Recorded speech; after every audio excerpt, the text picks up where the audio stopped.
And this is no different really than a 5-year-old, getting into an argument, in the playground. But unfortunately, it's on a global platform, and that's the problem. His attacking certain people who might be Tesla buyers, right, and the decline in Tesla stock, which, by the way, yesterday was actually better than the market. I'm starting to feel like a broken record. I'm just kidding. I'm always a broken record. I haven't said anything new for 3 years. But in the last 3 videos, I've been repeating myself because it continues to be accurate and true. The amount of coverage and discussion around Tesla right now in the mainstream media is at peak levels. I've been following this company from the get. I've never seen this much consistent discussion around the company. I really mean that. In this video, more intellectually dishonest comments in the mainstream media, some very bad takes, plus some beacons of logic and reason among a sea of stupidity. In other words, it's quite a mixed bag, so let's see what everyone has to say. Oh, by the way, quick heads up, if you'd like to submit a question for the latest exclusive Patreon Q&A, now's the time. Submissions are open, but they'll be closing very soon. So if you want to submit a question, now's the time. Submissions will be closing very soon. Twitter suspending the accounts of several journalists who cover both the social media platform and, of course, its owner, Elon Musk. Those affected include reporters from the Washington Post, the New York Times, and CNN. The move's coming after Twitter suspended an account that had been using public flight data to share the location of Mr. Musk's private plane. Last night, Musk tweeted, "Criticizing me all day long is totally fine, but doxing my real-time location and endangering my family is not." Before we get any further, let's ask the question. Is this a reasonable statement? Quote, "Criticizing me all day long is totally fine, but doxing my real-time location and endangering my family is not." I think this is a very, very reasonable statement, and I think anyone who is intellectually honest will agree. Same doxing rules apply to journalists as to everyone else. 7-day suspension for doxing. Some time away from Twitter is good for the soul. I've been doxing the hell out of people, and this first guy, never heard anybody complain about it. Yeah, it's, listen, he owns the platform. He can do whatever he wants. Yeah. He claims to be a free speech absolutist, and when he took over as owner a number of months ago at this point, not even, but don't he said that he would open it up, and yet there does seem to be some hypocrisy here. The only hypocrisy here is coming from the insane, and I mean absolutely insane, people infected by the woke mind virus, who all of a sudden previously opposed free speech and now claim that posting assassination coordinates of somebody in real time is considered free speech. It's insane. Freedom of speech refers to people's ability to freely share their thoughts, opinions, and ideas. Providing real-time updates with assassination coordinates for another person is not an idea, an opinion, or a thought. It creates a credible threat to the safety of the person in question. This has nothing at all to do with freedom of speech, and the only people arguing otherwise are intellectually dishonest at best, and at worst, dangerous, nasty, vile human beings. It has been absolutely incredible to watch the exact same people who just weeks ago were shrieking loudly, promoting censorship, suppression of ideas, keep people safe from dangerous misinformation. Now, all of a sudden, are the world's biggest quote-unquote free speech advocates. These idiots, of course, now disingenuously claiming that providing real-time assassination coordinates for other human beings is considered freedom of speech. It's insane to see this. The media coverage has been astonishing, although entirely predictable. Check out this excellent tweet from David Giant Nutsacks, who you should all be following. According to CNN, aka the Crisis News Network, a threat to safety occurs when you criticize someone they like, but not when you publish real-time assassination coordinates of someone they don't. I mean, this is amazing, by the way. Here's a CNN tweet and a link to an article. I'll read the tweet and the headline and contrast this with what's being said about Yoel Roth versus Elon Musk. Twitter's former head of trust and safety has fled his home due to an escalation in threats resulting from Elon Musk's campaign of criticism against him. A person familiar with the matter told CNN. Now, for those who are unaware, this is not the first time Yoel Roth has had a little bit of heat on him. Trump has literally, Orange Man Bad, has literally held up a newspaper with his picture on the front cover explaining this is a motherfucker who's censoring me on Twitter. So a little bit of controversy around the insane actions of this human being. Nothing new. That being said, I can understand why he may feel a little bit unsafe. All of the fuckery involved in the democratic process that he was directly responsible for. I understand why there are some people out there who would like him to be held accountable. It's never okay to threaten, stalk, intimidate, or harass anyone ever, irrespective of what they've done. However, the hypocrisy in this CNN headline, Elon Musk has exposed some of the insane meddling in the democratic process that this guy's been responsible for, and now he feels a bit unsafe. The headline of the actual article CNN linked to, by the way, former top Twitter official forced to leave home due to threats amid Twitter files release. Meanwhile, CNN tweeting this 3 days later. Elon Musk has suspended the Twitter account tracking the location of his private jet. And the headline on this piece is just unbelievable. Although I literally predicted exactly this. Quote, Musk is pro-free speech, ... except when it comes to his critics. That's right.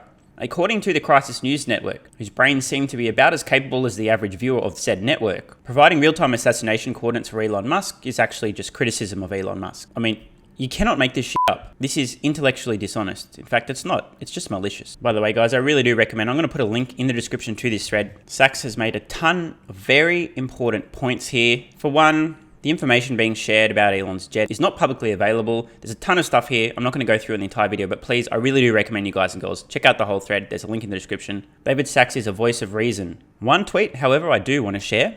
As it turns out, Elon was using the FAA's privacy program, which anonymizes ICAO. But Sweeney, aka the guy behind the Elon Jet Twitter account, doxing Elon in real time, hacked it. This only strengthens the doxing argument against Sweeney because the info he's publishing is non-public. I mean, he's literally admitted, by the way, there's tweets going back in the day. Got Elon's PIA, but I've identified it already. He's literally talking about the fact that Elon's trying to anonymize and privatize and make unpublic the information that people can use to stalk him. And this dickhead, out loud, is describing how he's getting around it. He knows what he's doing is wrong. He knows he's making information publicly available that shouldn't be. He knows the threat to Elon's safety, yet he continues to persist. This is a dangerous, malicious human being, not an innocent little kid making a mistake. Well, but you buy it, okay? You're losing fortunes. You're bleeding through your eyeballs every day. You get them. It looks like people are asking you to put more money up. Do you at least not get the satisfaction of saying, "I hate those 5 journalists. I'm kicking them off"? Can you at least give them something here? This is such an incredibly bad take from Jim Cramer. I mean, honestly. Elon didn't kick any journalists off Twitter because he doesn't like them. There were a number of journalists yesterday who fucked around and found out that if they violate Twitter's policy around real-time doxing, they will get suspended. No one is treated differently. Just because they're a journalist doesn't mean they're treated differently to any other user of Twitter's platform. You violate the terms of service, you get suspended. That's how it works. This is, of course, being painted by the disingenuous fake news. These journalists hurt Elon's feelings. Elon's a tyrant. Elon's kicking them off because he doesn't like them. No, they've been kicked off the platform for violating the doxing rules a day or two after a crazy stalker in a car followed Elon's car, at least what they thought to be Elon's car, blocked the car off, jumped on the hood of the vehicle with Elon's 2-year-old toddler in the fucking vehicle. This has gone from hypothetical and theoretical to real life. I'm telling you now, if anyone ever did this to one of my children, and then for some strange reason was deleted from the simulation, I definitely had nothing to do with it, and if you disagree with me, I don't want to incriminate myself, so let's move on. I mean, give him something. He can do anything he wants. $44 billion. You know what I get to do? I get to slam a couple of journalists. It's the only thing that's been good. He clearly has a need to be in the public eye in a way that is not helpful, it would seem, to his business. Certainly, I don't know if you heard our interview with Gary Black yesterday. I loved it. I must from the Future Fund. Take a listen to Gary Black, holder, obviously, of Tesla shares, who is just praying that Musk will stop talking. I think he's going to realize the mistakes he's made, because I've seen him change even with advertisers. He's changed his whole approach to them. I think he's going to realize he's made a mistake with his rhetoric and everything, and he'll stop. But I think the bigger issue, which will make me and other shareholders feel better, is he gets out of Twitter, lets somebody that he trusts, works 24/7, his same vision, take over Twitter so he can go back and focus on Tesla. So many of our conversations about Twitter, of course, bleed into Tesla. We've made the connection many times between Mr. Musk's attention on Twitter, his endless tweeting, his attacking certain people who might be Tesla buyers, right, and the decline in Tesla stock, which, by the way, yesterday was actually better than the market. It performed far better than the broader market. There were the apologists coming on saying, listen, it doesn't matter. He's really paying attention, and you want him there, of which I do too. But, David, in the end, what we're discovering about a lot of the internet is it's very advertising connected. And the people who are involved in advertising have been cutting back at a lot of places, and really cutting back at Twitter because they don't like to be associated with fractious and unruly people. Yes. But Twitter previously had a very good sales force that I met with many times, and they often convinced me, look, this is the place to go. You could be against live sports. You could be against a lot of good people watching us, the Super Bowl. And now I think you have to say to yourself, wow, maybe it's too nasty.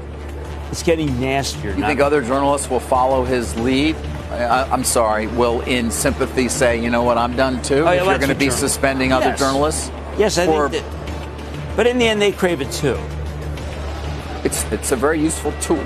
I look at. I mean, I use it all the time. I don't think Elon Musk is doing a bad job. I feel like that he overpaid for it, and I think he's trying to figure out what to do.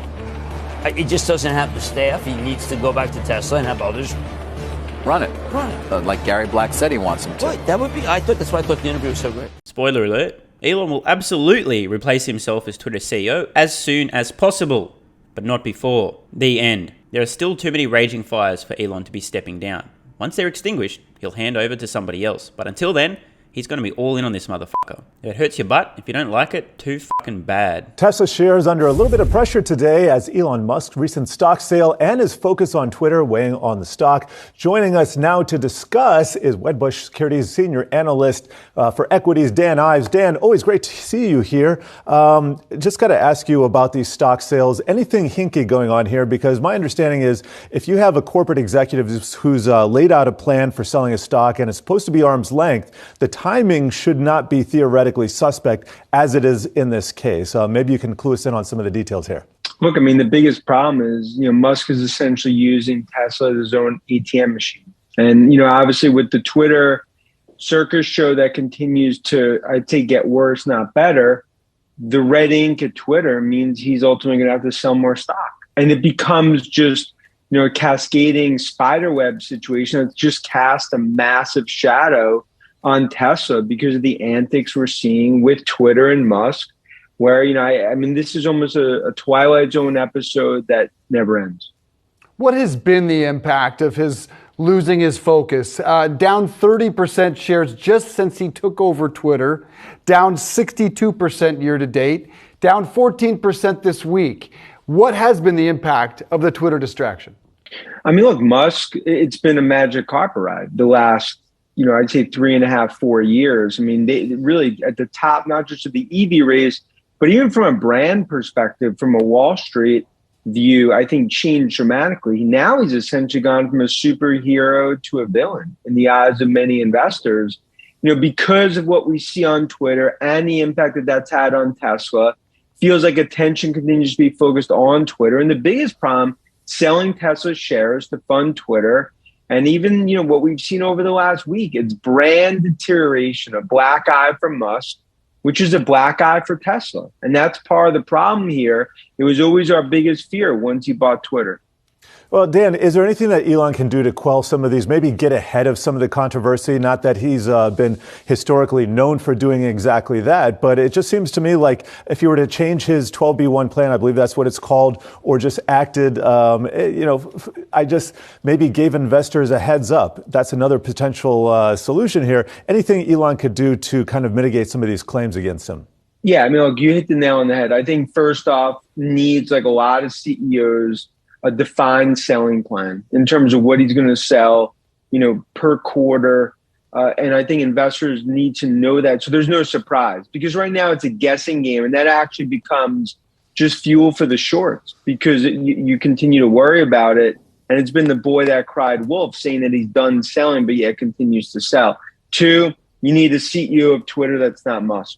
I mean, this is what I'd say is an untenable situation in terms of him being CEO of Twitter and Tesla. And it comes down to, $44 billion, again, it's going to go down in our opinion, is probably the most overpaid tech acquisition in the history of deal making, but it's the impact that it's having on Tesla. So I think you need separation there. And then look, in terms of just for Musk, it's attention. You need more and more to focus on Tesla and not just sitting there on Twitter, because I think that's been a bad look. And I think it's reflected in the stock.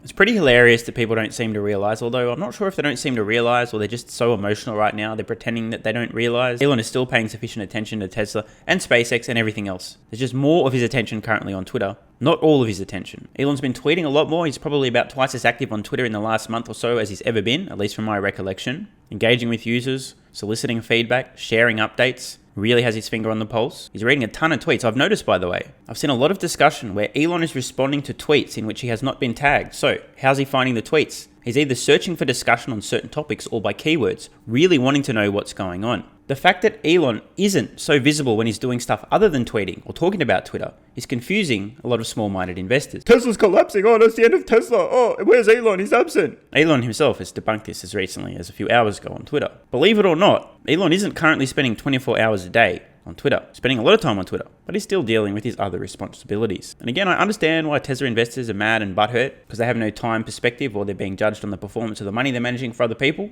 or they're desperately close to getting a sphincter contracting margin call, rest in peace. But it's bizarre to me. People just automatically make this assumption. Elon is completely neglecting his other companies. He's not. The wheels are not falling off. But hey, don't listen to me, because the more people who think Elon isn't paying attention to Tesla and therefore they're going to forget how to make vehicles, they're going to lose their scale, competition's going to come all over them, they forgot how to write software, they forgot how to thermally manage batteries, they forgot how to make the 4680s, they deleted the 4 factories they can't. If this stuff was happening, yeah, totally, makes sense. The more people that think that's the case, however, the more the perception becomes removed from reality, better the discount on Tesla stock, so bring it on. And you still have an outperforming at $250 price target on Tesla. Why? I mean, look, it's the fundamental view. I mean, I believe it's one of the most transformational companies over the next 5-6 years, along with Apple. And that's why it's a fundamental bullish view. But no doubt, I mean, I think the clock struck 12 in terms of patience wearing thin. And I think that's what you start to see with a capitulation in Tesla in a risk-off market. And I think it's just really been, I think for investors, it's really a Ted Stryker airplane moment in terms of the view of Musk now. And stepping back to Elon Musk and stepping out of your analyst role for just a minute, I mean, are you concerned about the human being that is Elon Musk, that seems to be in these minute-to-minute overreactions, Twitter memes, banning journalists? Look, it's a concern because I think from the beginning, this was always the worry that if he actually owned Twitter, things like we saw last night, today, could ultimately happen. And it goes back to that whole freedom of speech, which actually has turned out, you could argue maybe it'd be the opposite in terms of what we're seeing. And it's about the brand of Musk. Brand of Musk is associated with the brand of Tesla. And look, this is someone that obviously with SpaceX and Tesla, you can never argue with what they've done, historical success. But the double-edged side of Musk, the negative side, is what we see playing out today. And this is no different really than a 5-year-old, getting into an argument, in the playground. But unfortunately, it's on a global platform, and that's the problem.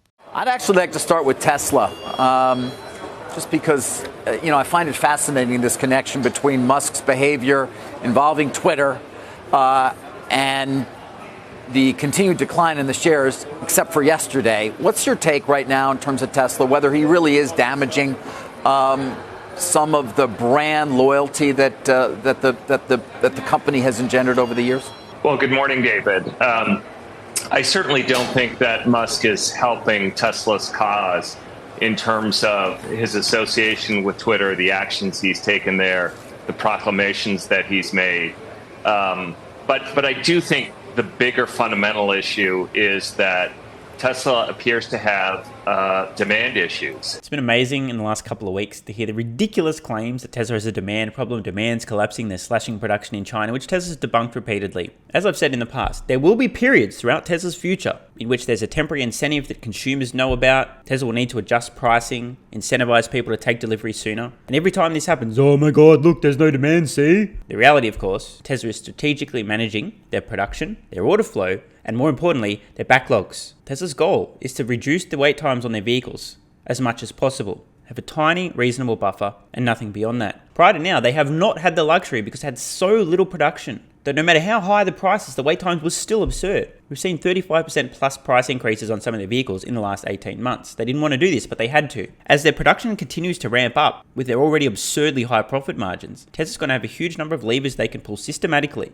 around pricing to continue to sell every vehicle they make with continually declining ASPs, average selling prices, over time throughout the decade. At no point during this decade will Tesla be struggling to sell vehicles they've produced. And of course, every time there's a price decline, which is in their fucking master plan on their website since 2016, the bears will say there's no demand, and the people who A, have a brain and B, have read Tesla's plan will go, great, they're executing against their plan of driving the cost down so more people can afford their vehicles, right in line with their mission of accelerating the world's transition to sustainable energy. It stuns me today that there's anyone questioning whether or not Tesla has any demand issues. I just cannot put myself in the empty cranium of these people. It's 2022, December 2022. EV sales are growing exponentially. It's a perfect, smooth exponential curve. This is the tailwind of all tailwinds. Tesla has insane margins, 2 to 3 times the industry average. They have so much wiggle room in pricing. People just aren't getting this. These comments from Tony will not age well. I'd love to revisit them in 2032 when Tesla has since sold about 100 million vehicles in total during that time span and go, hey Tony, I thought didn't you say there was maybe some concerns about demand? If that was true, then how did Tesla sell 100 million electric vehicles between 2022 when he said that and 2032 when I'm roasting you 10 years later? And we've seen them last quarter fall a little bit short on deliveries, and we've seen pretty aggressive price cuts in China. Now we're seeing discounting in the US, and we're seeing discounting in Europe as well. And so if you have a company that's growing or hoping to grow 40, 50% per year, and it's struggling with demand, that's the principal fundamental issue. But to your question, absolutely, I think, to some degree, Musk may be disenfranchising, potential Tesla customers, and that's certainly not helping. Yeah, we had a guest on yesterday, though, Gary Black, who owns the stock, said, at least on his numbers, he thinks it's trading as low as 22 times earnings, thinks it could earn as much as $20 a share, by the way, by 2026, arguing the stock could be as high as $800. Tony, what's your take? Well, we're at a little under $5 for next year, so that means the stock's still trading at above 30 times earnings. We are in a higher interest rate environment, and so when you look out to the future and you look at earnings, you have to discount those at a higher rate, and that's part of the reason we've had a pullback in high multiple stocks. I think the fundamental question is, until about 6 months ago, everyone thought Tesla could continue growing at 50% a year for the next few years and sustain or enhance margins. And I think we're seeing real demand issues, and so that means either the growth rate's going to have to slow, or they're going to have to cut price like they're doing now and have lower margins. And I think for the next couple of years, given that there's no new high volume product coming, that's going to be a real challenge for the company. I kind of feel bad for Tony here. He's trying his best, he just doesn't get it and seemingly doesn't listen. Tesla's already finished the design of their next vehicle, their mass market, much more affordable vehicle. They've told investors publicly they're not making it yet because they don't need to because there's insane demand for the 3 and Y. Believe it or not, Tesla knows what they're doing. They've got this design up their sleeve. They will time the announcement of this design to have the shortest possible window between telling the world this vehicle's coming soon and first deliveries beginning. Why? You tell people too early and they wait too long, many people go, oh, fuck it, I don't really need a 3 or Y, I'll get the one that's much cheaper in a couple of years' time when it's on sale. It's bizarre that somebody like Tony is not aware of this. The design's done. I suspect the actual production system itself is still underway. But the reason Tesla doesn't currently have a much more affordable vehicle is because it's unnecessary. If you don't have access to my Tesla valuation model, you won't have seen my average selling price assumptions throughout the decade, but spoiler alert, at the end of this decade, the average selling price for a Tesla vehicle is going to be a fraction of what it is today.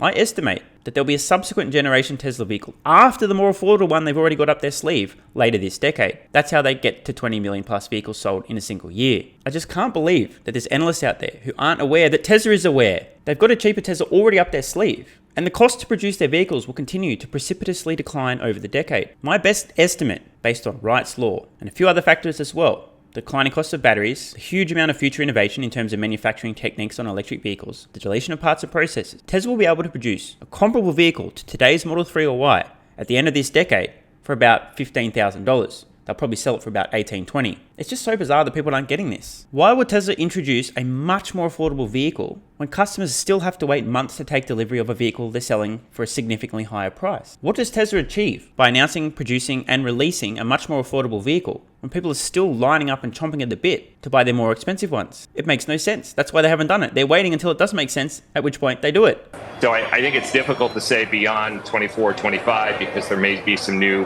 products in the EV space is pretty dynamic in terms of competition. But when we look forward over the next year or two, I think those are going to be challenging relative to the expectations that Tesla has set with the investment community. And that's the principal reason we're seeing this, continued pullback in the stock. It's almost at your price target, Tony, at 100. You're at 150, underperform. Sounds like you might have to take that lower. And it also sounds like the Twitter purchase doesn't even factor into your bearish thesis. Is that right? The fact that he's had to sell stock, that he's clearly been very distracted, and now there are concerns about buying a Tesla and what that brand image means. Right. So, yes, we think the risk reward, we've had this price target for, I think, a year and a half. And, when the stock was at 400, I think, a lot of people thought, oh, well, this will never happen. And there have been a number of factors that have contributed to that, principally that we've had a big market drawdown and inflated valuations across the board have come down. But my principal concern is more fundamental. I do think we've seen some impact on the shares because of Elon's association with Twitter. I think the stock was up yesterday in part because people were relieved. They said, oh, well, the stock's been going down. That's because, Musk has been selling shares. There's an explanation for that. We feel a little bit better. But we're seeing the shares down again today. And I do think that, the principal reason remains demand concerns. Overnight, there was, incremental discounts. Tesla's now giving not only $3,750 discounts on cars taken in December, but they're also offering 10,000 free miles of supercharging. That was a new promotion that occurred overnight. Interesting. All right, yeah, because obviously our viewers just saw stocks down 31% since they closed the Twitter transaction. Obviously, he's also banning journalists from the platform as well. It's so intellectually dishonest and disingenuous to be repeating this. He's banning journalists from the platform, as if to suggest that he's banning journalists from the platform. No, he's banning who are sharing dangerous doxing information, real-time assassination coordinates, who also happen to work as journalists. There's a difference. He's not banning journalists, he's banning dangerous Doesn't matter what the dangerous are doing as a job. He's banning dangerous for being dangerous, not banning journalists because he doesn't like them or their opinions. As he said, the criticism's fine. Real-time doxing is not. Why does CNBS continue to repeat this without any relevant context? The reason I take so much issue with this is because of the incident that happened a couple of days ago, when a crazy stalker followed what they thought was Elon's car, blocked it off in traffic and jumped on the hood. When you see lies, misinformation, and half-truths like this disseminated repeatedly in the fake news, people believe this. They go, oh, what a pathetic loser. Banning journalists, so much for free speech. I'm going to teach this guy a lesson. It's unacceptable. David, Jim, be better. Tesla hit a 52-week low today, now down some 52% in the past year. Shares finishing the day higher despite the broad market weakness. Tesla CEO Elon Musk, he's been a seller of that stock. Our next guest, though, bought more yesterday, in fact. Eric Jackson, he's the founder and president of EMJ Capital. He joins us now on the phone, as you see there. Why'd you buy more? Well, you see, Scott, I have a brain, and I used it. Well, Tuesday, Scott, was the biggest volume day trading Tesla stock of the entire year. They traded 175 million shares. Even when the CPI was up in the morning and everything was up within the first half hour, Tesla was one of the first stocks to go negative.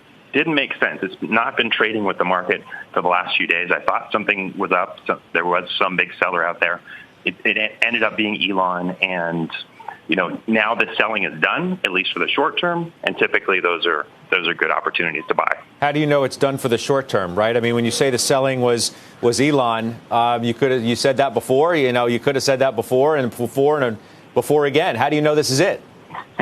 Well, we don't know. I mean, for the very short term, i.e. for the next month, I think he's done selling, but he's dumped almost $4 billion worth of stock now. He's sold $39 billion since November of 2021. He bought Twitter for $44 billion. So I can't predict the future, but I think he's unloaded enough stock that I think he should be okay.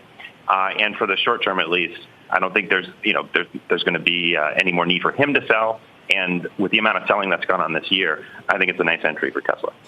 Are you any more than a short-term holder of these shares? You've said the words short-term several times already in this short time that we've been speaking. Are you a long-termer or a short-timer? Well, in this market, nobody's been rewarded this year for being a long-timer. And so I think you got to take everything with a grain of salt and with the macro conditions. But I have said with you before that I believe going into next year that Tesla and Apple are the two big cap tech stocks that I believe in the most for next year. So assuming the macro doesn't fall out of bed, I would love to remain a long timer with Tesla. Wow, it's amazing that you think that Tesla and Apple are the two to bank on. So then I'll go a step further then, assuming that you may be in it for longer than maybe I originally anticipated until you answered that question. You don't have any great concerns that other, larger shareholders, for example, have expressed about his attention being diverted towards Twitter more so than Tesla, and that's in part why the stock has suffered so greatly? Well, despite the fact that I love Twitter, most of America, in fact, the vast majority of America is not on Twitter and is not paying attention to any of Elon's tweets. You see, when this guy earlier claimed to have a brain and that he used it, and if you thought that was me pretending to be him, it wasn't. That's definitely actually what he said. He was telling the truth. There's another example of exactly that. It's true that most people on Earth aren't on Twitter and aren't reading Elon's tweets. And it's also true that many people on Earth don't watch and or trust the fake news. The perception is rather different. But since when is a gaping void between perception and reality anything new? This is why this whole Elon's ruining Tesla's brand thing really gets me. There's a very vocal minority of virtue signaling morons so desperate to be approved of by other humans that they're the ones going, oh look, I cancelled my Tesla order, or I was thinking of getting a Tesla but I changed my mind because Elon's a racist, Nazi, sexist, homophobe, misogynist, all the other ists and isms. Do you like me? Please approve of me. Oh wait, I forgot the emoji, hang on. Oh, there we go. Just so you know, I support the current thing. SpaceX is more than just Elon. Tesla is more than just Elon. You have to have, obviously, great engineers working at both companies to make it work. I just think this is short-term noise. More unequivocal proof that this guy actually has a brain and uses it. I very much agree. This is short-term and highly irrelevant noise. Make of that what you will. The recent criticisms of him, that's going to be forgotten. Tesla is still a great car company that a lot of people are still going to want to buy going into 2023. So I think this is short-term noise. Short-term noise. Did you guys hear that? I think this guy's been watching my channel. I'm just kidding. As we know, he's got a brain, so he doesn't need to watch my channel to figure this out for himself. Speaking of noise, boy, it's deafening right now. Have you noticed? Because I certainly have. The amount of coverage and discussion relating to Tesla and indirectly Elon Musk. Then again, people tend to conflate the two things. They're one and the same, right? The amount of coverage in the last 72 hours in the mainstream media, I've never seen this level of coverage around Tesla, ever, in the company's history. One thing is for sure, the entire world, at least in this small bubble, is currently talking and thinking about Elon Musk and Tesla. Make of that what you will, just an observation. And fair warning, submissions are currently open, but they'll be closing soon for the latest exclusive Patreon Q&A. Nothing's off limits, so submit your questions now, and look forward to the new Q&A dropping fairly soon. Join Patreon with the card in the corner or the link at the pinned comment. You can submit your questions, have a look through the archive of 250 plus exclusive videos, and my Tesla price targets, and optional access to my Tesla valuation model as well. So, I'll see you over there. Love ya.